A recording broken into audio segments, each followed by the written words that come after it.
메신저 뉴스 첫 순서는 서울동안교회 김영주 목사님, 부산해안교회 조성일 목사님, 대전제일교회 김철미 목사님을 연결합니다. 부활하신 주님께서 언제까지나 기다려주신다고 생각하는 느긋한 신앙생활에 경종을 울리십니다. 1951년에 개봉된 코바디스라는 영화가 있습니다.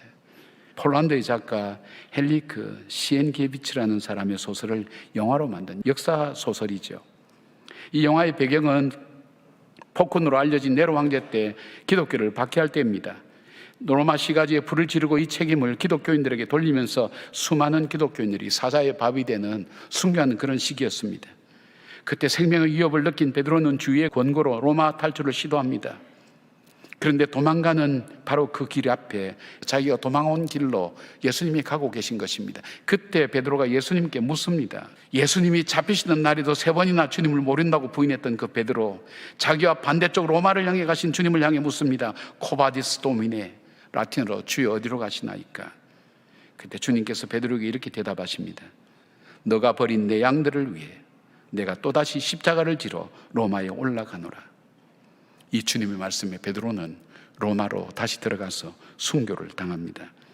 그는 예수 그리스도와 똑같은 십자가형을 받기가 송구스럽다 하여서 십자가에 거꾸로 매달려서 역십자가형을 당하게 됩니다. 부활하신 주님께서 오늘 우리를 찾아오십니다. 배신자여 실패자인 우리를 찾아오십니다. 그리고 오셔서 우리의 실패의 원인이 무엇인지를 말씀해 주십니다. 그리고 우리에게 묻습니다. 네가 나를 사랑하느냐 물어보시면서 우리에게 또다시 기회를 주십니다.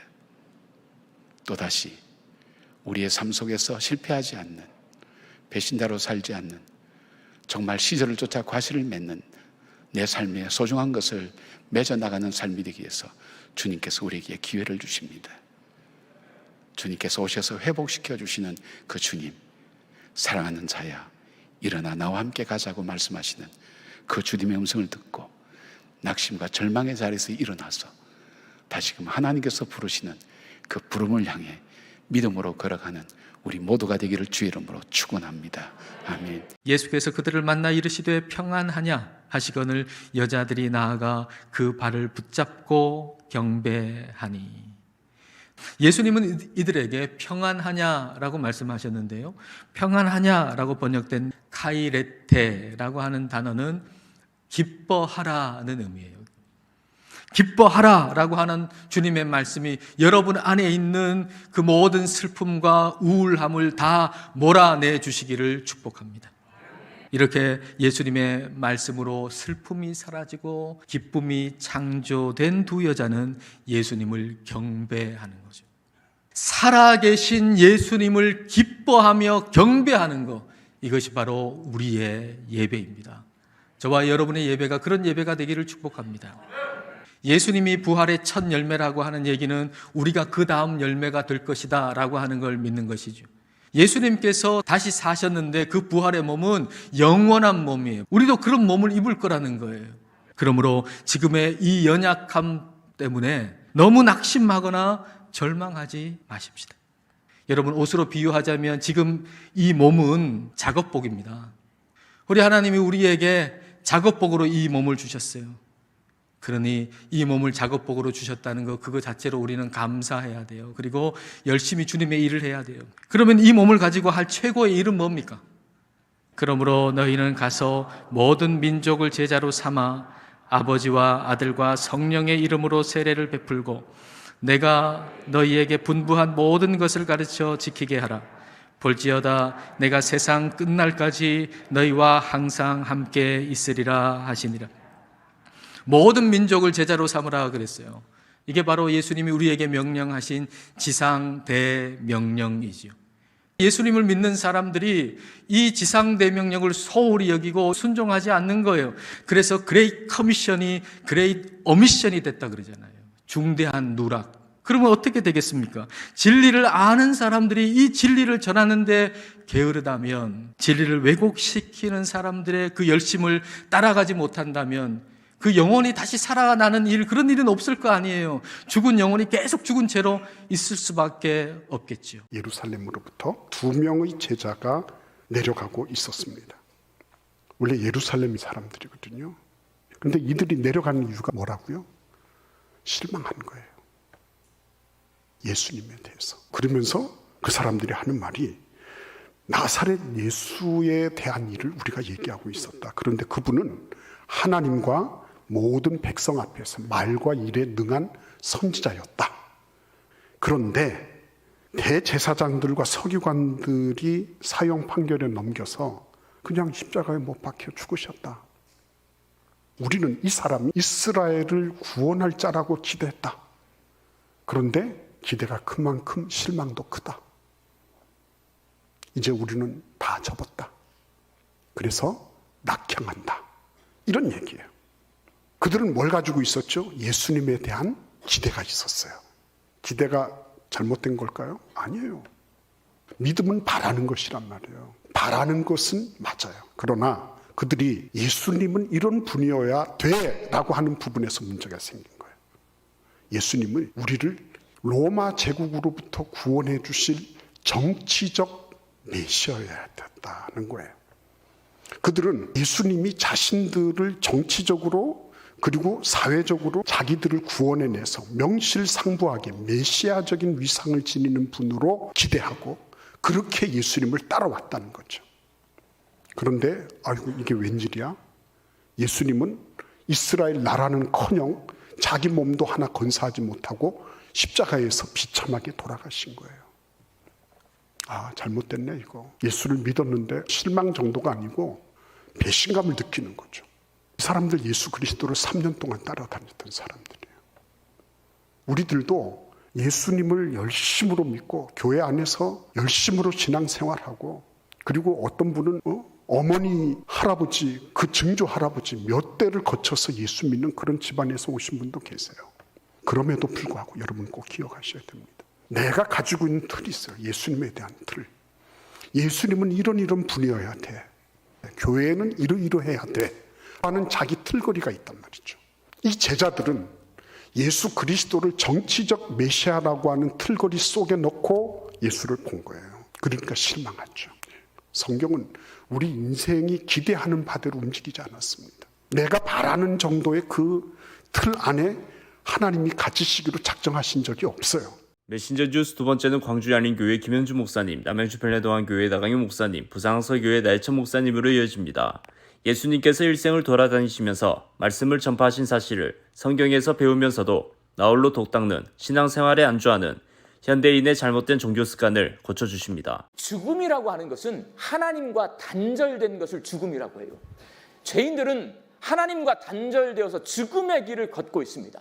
예수님은 평강과 성령을 제자들에게 선물로 주셔서 그 사람들을 보내시는 거예요. 그래서 부활하신 예수님에 대해서 증언하게 하시는 거예요. 사람들이 그것을 듣고 받아들이고 믿게 되면 죽음의 길을 가던 사람들이 하나님과 연결되어져서 생명의 길을 걷게 된 구원의 역사가 나타납니다. 그 구원의 역사를 이루도록 하시기 위해서 예수님은 제자들에게 평강도 주시고 성령도 주셔서 부활의 증인으로 세상에 파송하셨습니다. 이 말씀을 하시고 그들을 향하사 숨을 내쉬며 이르시되 성령을 받으라. 부활하신 예수님은 이제 제자들을 남겨놓고 승천하셔야 돼요. 그럼 제자들에게는 인도해 주실 성령을 선물로 주셨어요. 성령 하나님은 도와주시는 하나님이십니다. 성령 하나님은 우리가 하나님 앞에 기도할 수 있게 도와주시는 하나님이십니다. 하나님이 어떤 분인지 깨닫게 해주시는 분이십니다. 예수님이 이렇게 제자들에게 성령을 선물로 주신 이유가 있습니다. 하나님께서 나를 보내신 것 같이 나도 너희를 보내니라. 제자들을 보내시기 위해서 평강도 주셨고 성령도 선물로 주셨어요. 그럼 왜 제자들을 보내시려고 하실까요?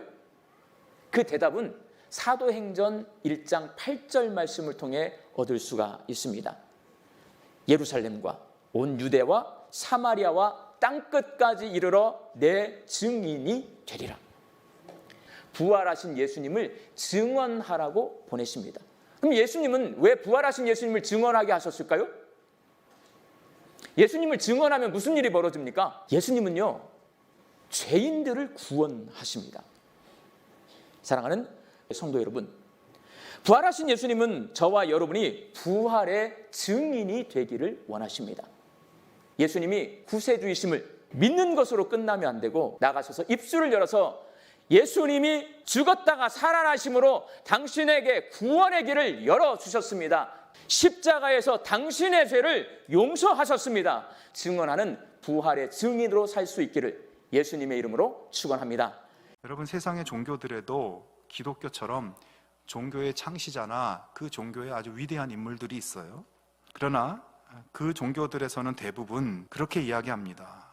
내가 깨닫고 내가 수련하고 내가 행하고 내가 지키고 그래서 내가 득도를 하고 내가 해탈을 하고 나의 깨달음과 행위로 내가 구원의 경지에 이르게 된다.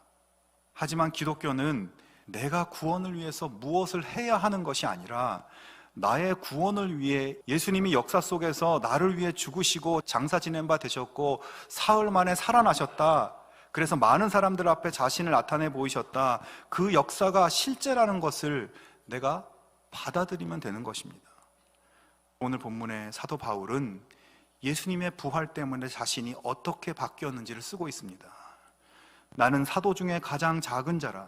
나는 하나님의 교회를 박해하였으므로 사도라 칭함받기를 감당하지 못할 자니라. 그러나 내가 나 된 것은 하나님의 은혜로 된 것이니 내게 주신 그의 은혜가 헛되지 아니하여 내가 모든 사도보다 더 많이 수고하였으나 내가 한 것이 아니요 오직 나와 함께 하신 하나님의 은혜로라.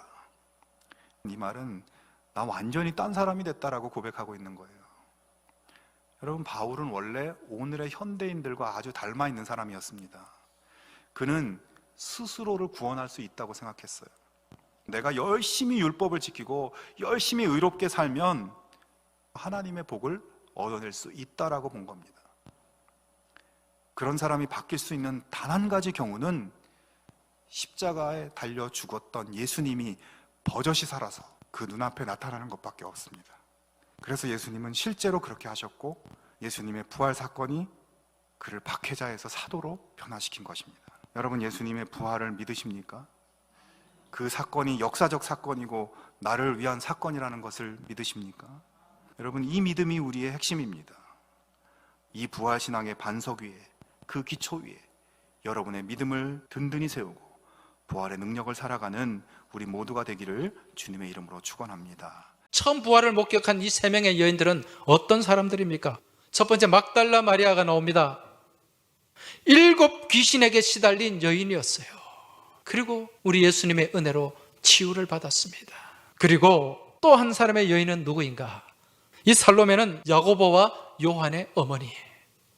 몰래 예수님 찾아가서 청탁했던 여인이에요. 아들의 출세라면 물불을 가리지 않는 치맛바람의 원조였습니다. 이런 여인이 어떻게 예수님의 부활의 목격자, 증인으로 앞장 세울 수 있겠냐는 것입니다. 만약에 이 예수님의 부활이 의도되거나 조작되었더라면 뭔가 사람들이 보고 신뢰할 수 있는 사람들, 그런 사람을 최초의 부활의 목격자로 앞장 세웠을 거예요. 예를 들어서 그 당시의 사회 지도자 그룹인 이 니고데모나 아리마대 사람 요셉을 최초의 부활의 목격자로 앞장 세울 수도 있었을 겁니다. 그래야만 증인의 권위도 있고 사회적인 파급 효과도 있을 수 있다는 얘기죠. 그런데 전혀 아닌 사람들, 그 중에서도 약점이 많은 여인들, 이 여인들을 부활의 증인으로 세우고 기록한 것은 예수님의 부활이 가감없는 역사적인 사실임을 우리에게 보여주고 있는 것입니다. 할렐루야. 여러분, 이와 더불어서 지금 2000년 동안 이 기독교 복음이 전파되면서 많은 사람들이 부활하신 예수님을 믿고 그 믿음 안에서 새 사람이 되었습니다. 여러분, 이것보다 더 확실한 증거가 어디 있겠습니까? 우리는 어떤 존재였습니까? 본질상 진노의 자식으로서 이미 죽었던 우리들입니다. 우리들이 오늘 주님의 부활을 찬양하는 이 찬양의 자리에 나와 있는 것, 이 사실 하나만으로도 예수님은 부활하신 줄 믿습니다. 이제 우리가 이러한 부활의 증인이 되어야 됩니다. 이번 한 주간 이 땅 가운데 나가서 우리 주님의 십자가 부활, 생명의 부활을 증거하고 그 부활의 소식을 나타내며 아름답게 전파하는 여러분과 저의 복된 삶이 되길 주의 이름으로 축원합니다. 메신저 뉴스 마무리는 울산호계교회 김병문 목사님, 고양 삼성교회 김영서 목사님, 경주남부교회 김상준 목사님입니다. 예배를 통해서 하나님을 깊이 만나지 못하는 얄팍한 신앙생활의 문제점에 대해서 구체적인 해결책을 알려주십니다. 예수님께서 이야기합니다. 내가 이제 십자가의 죽음을 당하고 3일 만에 부활하겠다. 그런데 베드로의 반응은 아주 의외의 반응입니다. 베드로가 예수를 붙들고 항변하여 이르되 주여 그리 마옵소서 이 일이 결코 죽게 미치지 아니하리이다. 이 말은 꾸짖다, 책망하다는 거예요. 베드로는 주님을 바라보고 주님의 뜻을 생각한 것이 아니라 인간의 생각을 먼저 앞세웠습니다. 베드로처럼 내 생각을 앞세우고 내 뜻을 앞세우는 부분은 없는지. 하나님, 내 뜻은 이렇습니다. 이렇게 봉사하고 섬기고 많은 일을 했으니까 주님, 내 생각대로 꼭 이루어 주셔야 됩니다. 어떤 사람들은 예수를 믿어도 돌을 닦는 것처럼 믿는 사람이 있습니다. 또 어떤 사람은 기도하고 찬송하고 내가 이 정도 믿음 생활하면 괜찮다 하고 스스로 위로를 합니다. 마리아는 예수님을 만났지만은 부활에 대한 확신이 없었습니다. 단지 예수님이 좋았습니다. 자신의 문제를 해결해 주셨기 때문에. 장애인 자신을 차별하지 않고 그대로 사랑으로 받아주셨습니다. 하지만 이때까지만 해도 마리아는 부활 신앙의 단계에 이르지 못했습니다. 이제 마리아는 부활하신 주님을 만나고 진정으로 예수님을 영접했을 때에 주님 주시는 말씀에 눈이 뜨였습니다. 레마의 말씀으로 이해된 것입니다. 마리아야, 마리아야. 여러분의 이름을 부르고 지금 말씀하시는 주님의 음성에 귀 기울이시기 바랍니다. 여러분, 교회 와서 설교하는 제 모습만 보고 가지 마십시오. 예배를 진심으로 하나님께 드리시기 바랍니다. 예배를 통해서 주님을 만나고자 힘쓰고 말씀을 들었을 때에 내 것으로 이해하고 소화할 수 있어야 되는 것입니다. 부활의 주님을 만난 마리아는 더 이상 슬픔에 잠기지 않았습니다. 막달라 마리아가 가서 제자들에게 내가 주를 보았다 하고 또 주께서 자기에게 이렇게 말씀하셨다 이러니라. 아멘. 이것은 마리아의 자발적인 사명입니다. 예수님께서 부활하셨다는 그 복음을 전달하는 그 사명을 자연스럽게 사람들에게 알려주었던 것입니다. 날 위해 죽으시고 날 위해 사신 예수님께서 우리에게 하신 가장 큰 명령은 가서 전하라는 것입니다.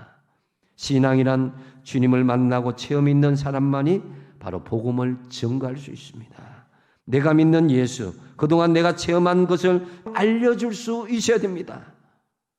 우리는 내 삶의 전체를 포기하여서 해외 선교사로 나가지 못한다 할지라도 내 주변에서 얼마든지 전파할 수 있습니다. 내가 만난 예수님, 나를 변화시키신 예수님, 내 예수님을 전할 수 있어야 되는 것입니다. 현대 그리스도인들의 최대 약점 중에 하나가 뭐냐 하면 주님과의 만남의 깊이가 얕다는 거예요. 깊이 만나지 못하는 거예요.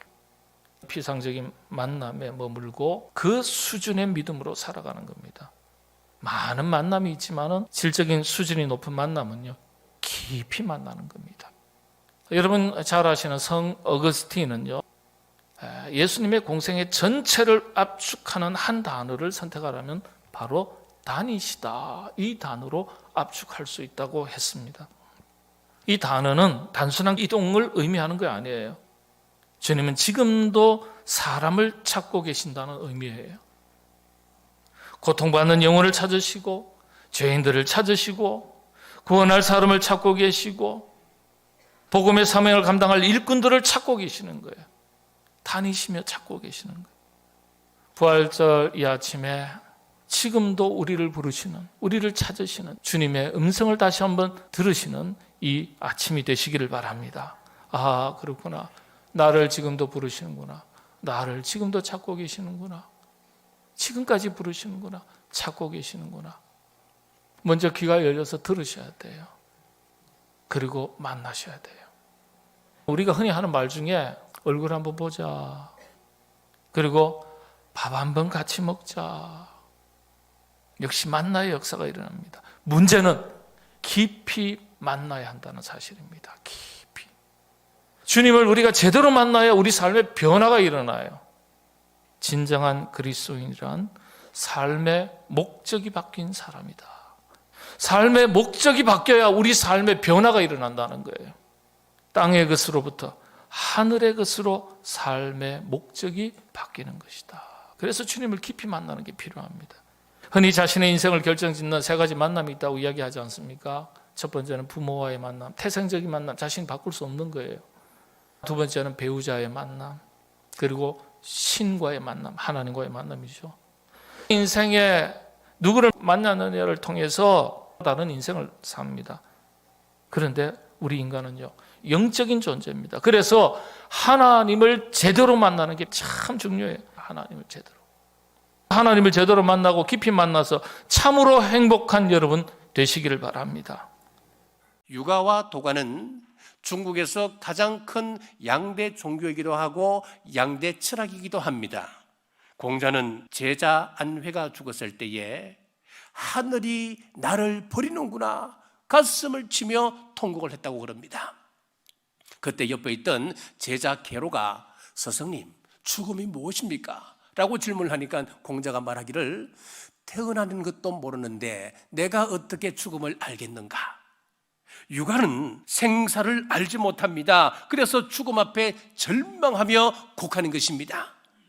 장자는 아내가 죽자 두 다리를 쭉 뻗고 노래 부르면서 이렇게 이야기합니다. 생사가 우주 생명의 자연스러운 변화에 지나지 않거늘 소리 지르고 통곡하는 것은 자연의 명을 따르지 않는 것이므로 나는 울음을 거쳤네. 그렇게 노래를 부릅니다. 정말 하면서 우러나는 기쁨을 가지고 아내의 죽음을 대했다는 이야기입니까? 그런 이야기가 아니에요. 불가항력적인 힘, 죽음은 어쩔 수 없는 일이기 때문에 그냥 방관할 수밖에 없다. 초연하게 받아들일 수밖에 없다. 그렇게 이야기하는 거예요. 그렇습니다. 인생은 죽음 앞에 서면 절망합니다. 또한 방관자로 설 수밖에 없다고 하는 것입니다. 세상 어떤 종교도 죽음을 이기지 못했지만은 우리 주님께서는 살아나셨습니다. 우리 기독교는 생명의 종교, 부활의 종교입니다.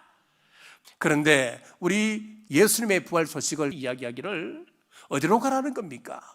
예루살렘 성도 아니고 로마도 아닌 그 갈릴리로 가라고 말씀하고 있습니다.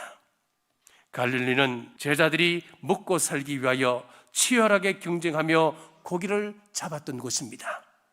가족들과 갈등이 있던 곳이었고 또 보기 싫은 이웃이라 할지라도 매일 만나야 하는 곳이었습니다. 그리고 예수님을 처음 만났던 곳이기도 했습니다. 우리가 어떤 실패를 하셨든 주님 만났던 그 자리 다시 시작하십시오. 주님은 그곳에서 다시 기회를 주시고 만나 주십니다. 우리의 삶의 현장은 갈등의 장소입니다. 부부 간의 갈등이 있습니다. 부모 자녀 간의 갈등이 있고 이웃과 갈등, 민족 간 갈등이 있습니다. 그곳에서 우리 주님의 부활의 복된 소식을 전하시고 서로 용서하고 이해하고 사랑하는 부활의 공동체가 이루어지시길 주님의 이름으로 축복합니다. 목사님들의 말씀 전체를 들으실 수 있도록 전부 링크해 두었습니다. 아직 메신저 뉴스 구독을 누르지 않은 시청자님이 계시면 지금 구독과 좋아요, 알림 설정까지 부탁드립니다. 다음 주까지 안녕히 계십시오. 메신저 뉴스 김석규입니다.